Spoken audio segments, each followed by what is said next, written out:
আসসালামু আলাইকুম সুপ্রিয় শিক্ষার্থীরা, ন্যারেশনের মধ্যে আমাদের মাস্ক নিয়ে একটু প্রবলেম হয় যে মাস্ক থাকলে কখন আমরা মাস্ট দিব আর কখন আমরা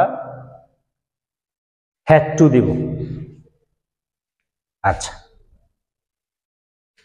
আমরা যখন বাধ্যবাধকতা বোঝাবে তখন আমরা মাস্ট দিব, আর না হলে মাস্ট হ্যাড টুতে রূপান্তরিত হবে।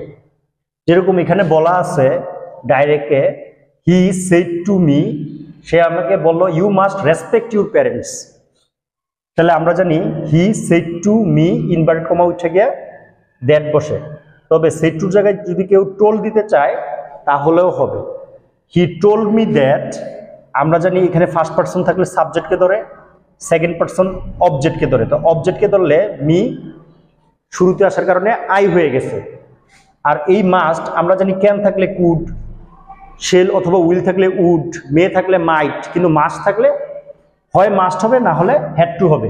যেহেতু রেসপেক্ট বা অবি এই টাইপের শব্দগুলো দিয়া বাধ্যবাধকতা বোঝায়, এজন্য মাস্ট আর চেঞ্জ হবে না।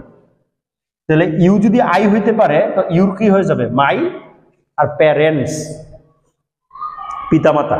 আরেকটা বিষয় জানার, সেটা হলো শুধু প্যারেন্ট মানে পিতা বা মাতা যে কোনো একজনকে বোঝায়, আর প্যারেন্টস মানে পিতামাতার দুইজনকেই বোঝায়। আচ্ছা, নেক্সট যেই ডাইরেক্টটা লেখা আছে he said to me you must solve the problem, তাহলে এখন আর মাস্ট অবি বা রেসপেক্ট নাই, তখন এই মাস্টটাকে আমরা হ্যাড টুতে রূপান্তর করব। আর আগের মতো হি said to me that I had to solve the problem. তবে কেউ যদি সেড টুর জায়গায় টোল বলতে চাও সেটাও পারবে। তো এই ছিল আজকের আলোচনা। সবার জন্য শুভকামনা। Thanks for watching.